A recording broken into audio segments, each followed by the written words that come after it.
what's up, everybody? Welcome to Black Power Media. You're watching the Remix Morning Show.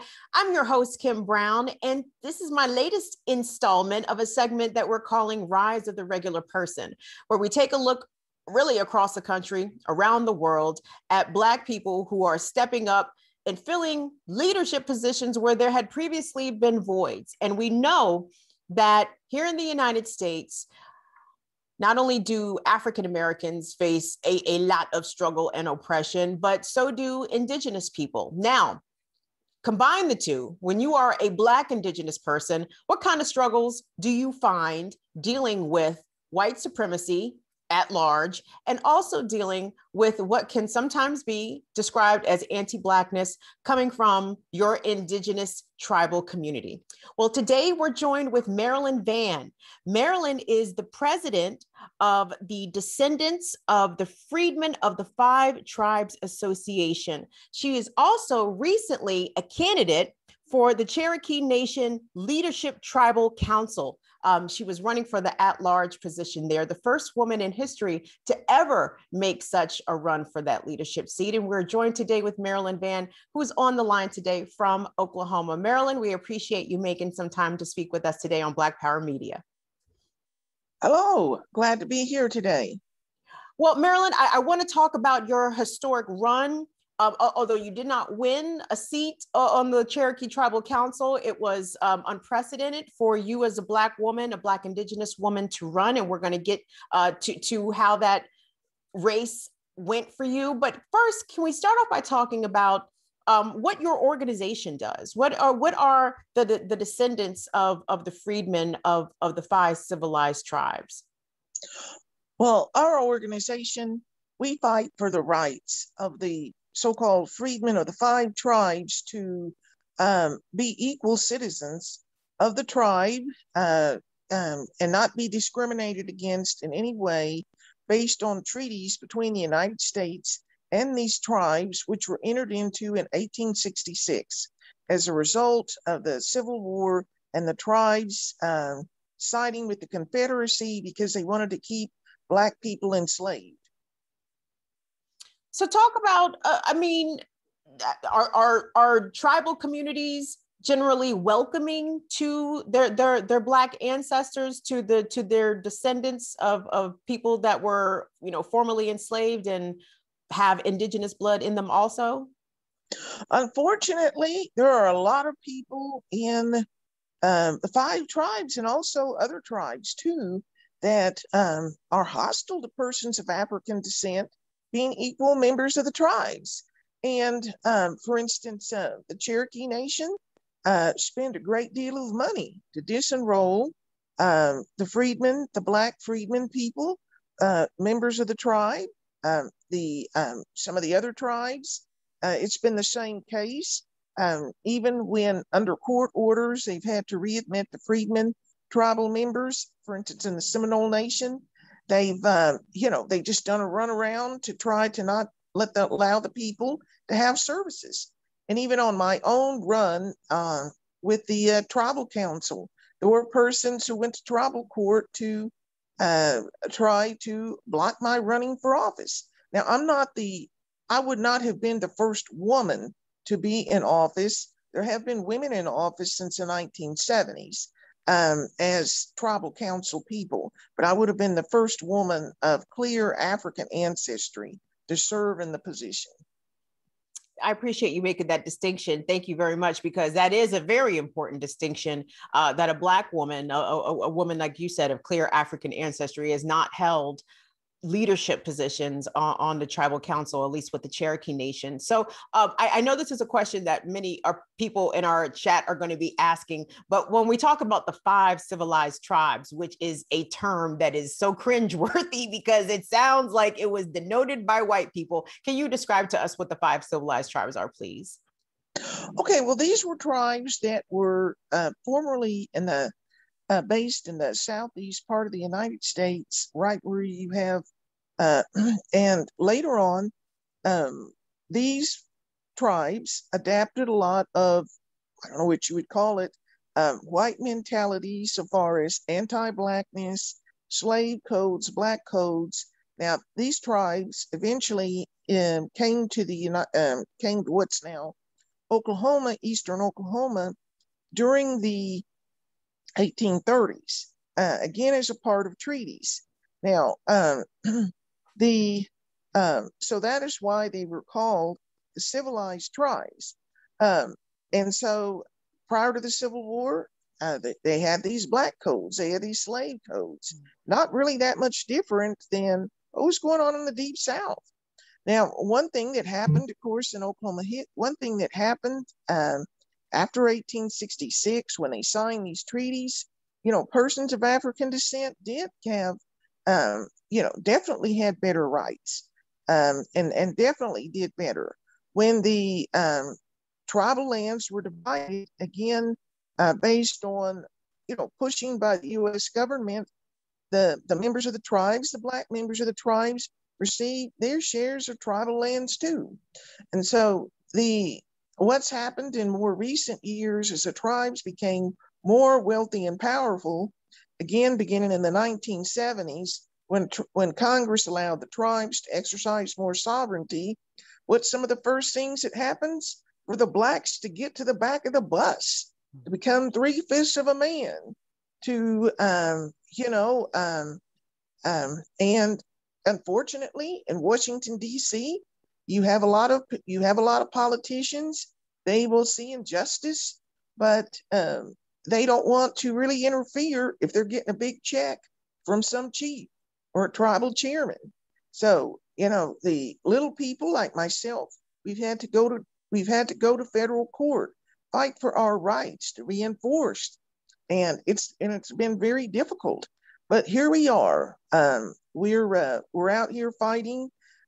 Cherokee Freedmen, the courts reaffirmed our rights in 2017. And so the Cherokee Nation is the only one of the 5 tribes that is actually trying to live up to its treaty rights. That's fascinating. Marilyn, give us, if you could, briefly, I won't say the history, because there's a lot of history, and I don't know if we have a lot of time to get into it. But, most people view Indigenous Americans as probably the most marginalized group on this continent, right?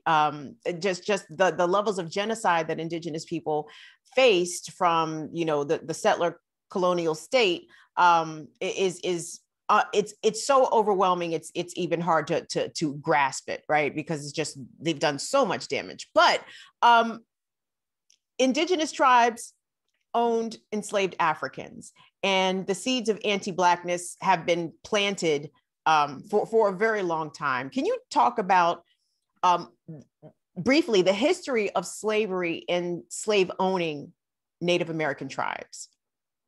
Well, a lot of this began, again, prior to the Civil War, because you started getting a lot of white men coming into the tribes for economic opportunities, to set up businesses. They got citizenship through intermarriage with, the female members of the tribes. And they brought slaves and attitudes of stepping on Black people. The slavery prior to that was more like war captives who were eventually, for the most part, adopted into the tribes. And so, so Black people being enslavement, where you actually start passing laws to prevent the people being adopted, was something new. And as I said, the tribes went on the side of the Confederacy. Now, the majority of the people in the 5 tribes are not what most people would consider to be a stereotypical looking Indian. The vast majority of the people in the 5 tribes across the board become completely Caucasian people. I'm not saying that they have no Indian ancestry, but blue-eyed, you're going to see a lot more blue-eyed blondes that are completely Caucasian looking than what most people would think. People who never had to face any discrimination for having any Indian ancestry.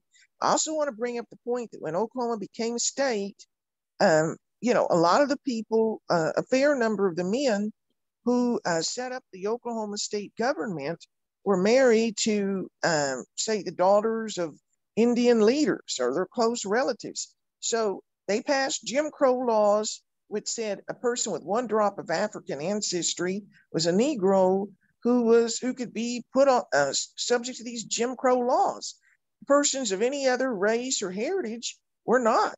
And so at the time of Oklahoma statehood or right afterwards, there were persons of Indian descent. Now, granted, most of them were very white-looking Indians who were becoming congressmen, U.S. senators, but were people of African descent had been completely stripped of the right to vote in Oklahoma elections. So, you get people who they don't want to associate with their Negro relatives. They don't want to, they want to cross the other side of the street when they see them, except maybe at a family funeral or something. So as I said, so this is where we are. And you have people who are still acting as if this is 1910 or 1920, when, Greenwood was burnt down. Greenwood being in the Cherokee Nation reservation. Wow. But yes, this, and some people, they want to give the tribal leaders a bye. Well, why?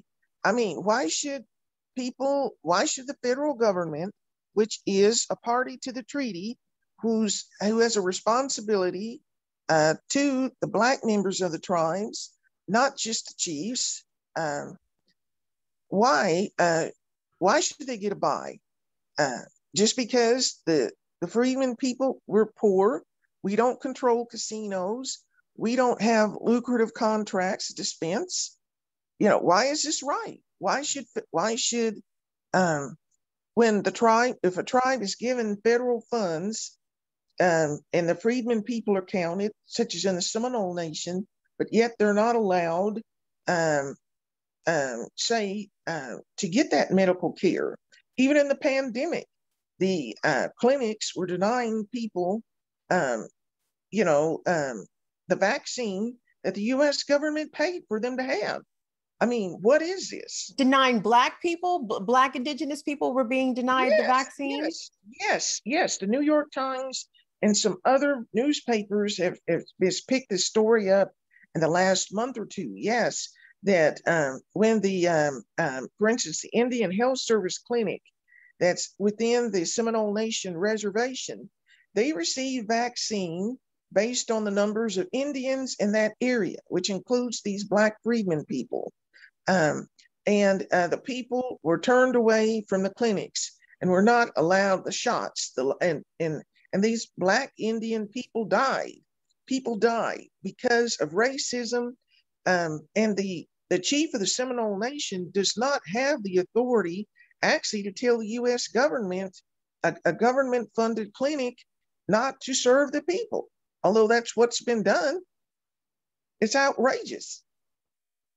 Marilyn, what else is at stake in addition to Black Indigenous people, Black Indians being denied services? What else is being, what else are Black Indigenous people being dispossessed of, I guess, to say, when their indigenous nations, their tribal nations fail to acknowledge them and recognize them? Well, there's, besides, the vaccine, I mean, there's, other medical services, people needing insulin or the like, or operations. You have that where it's a matters of life and death, but also even housing.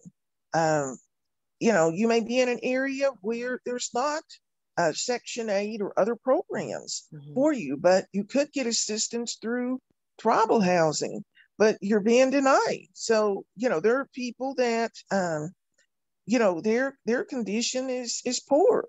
Employment, contracts. There are people that they could get employment, as a member of a tribe or a descendant of a member of a tribe, but if the tribal governments will not hire you, or either because when they call your tribe, they say, well, don't give that person a job.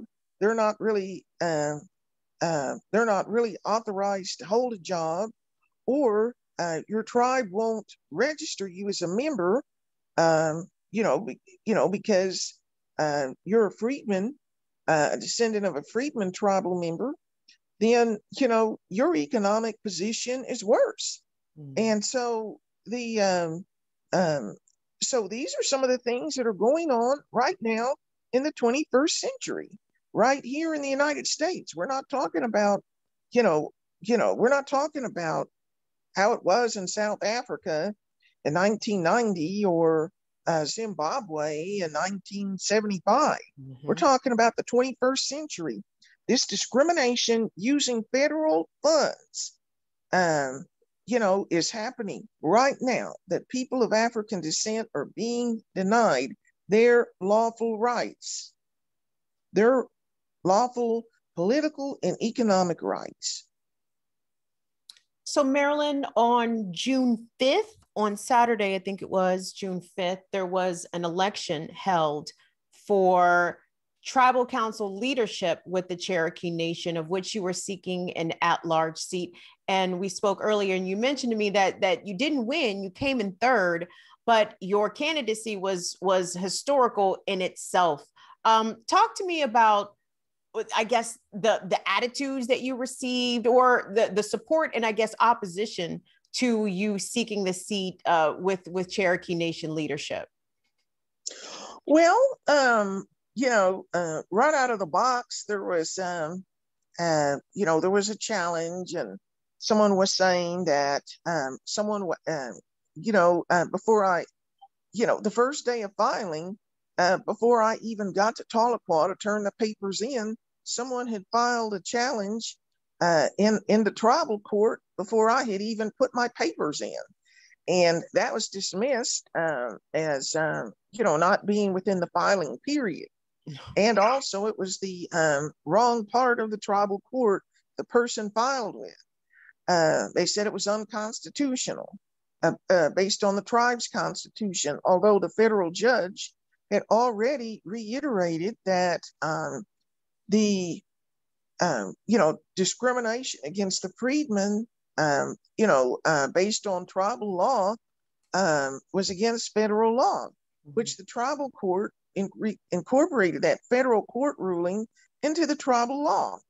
Now, and then there was hostility on Facebook. Yeah, some individuals, talking about, we're not going to let you people rule over us, and this sort of thing like this. And, people, complaining about, well, we've got blacks in the tribe, and we even had to have a black president.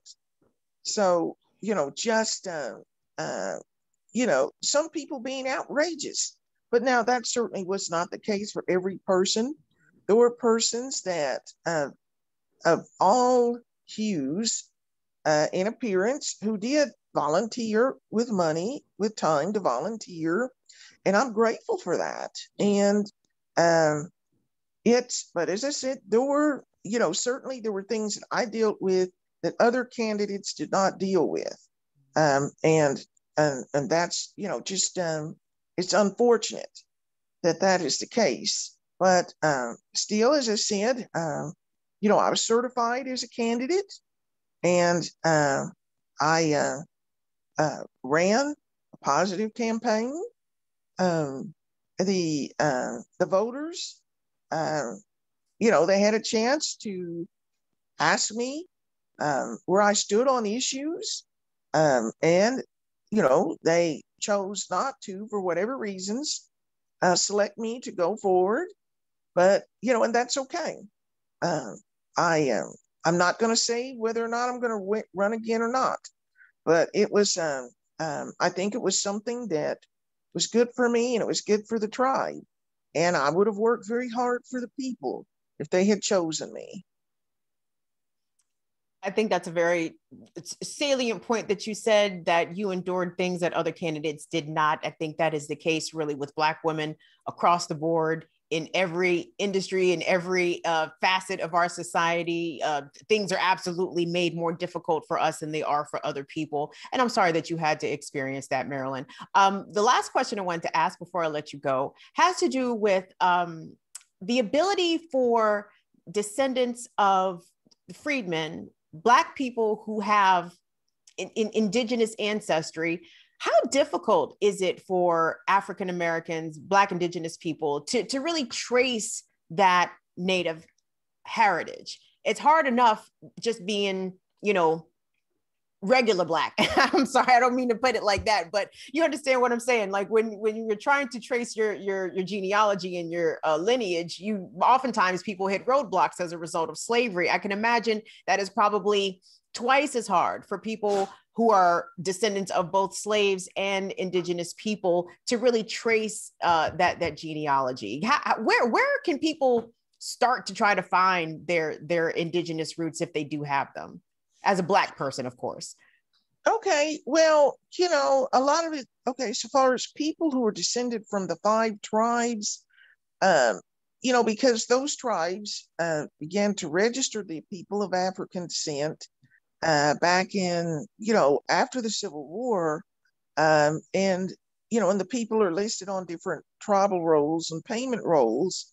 It should not really be that difficult if you really have to kind of know some things about your ancestry and where and most likely if their ancestors have been in certain areas, you probably don't have a tribal ancestry.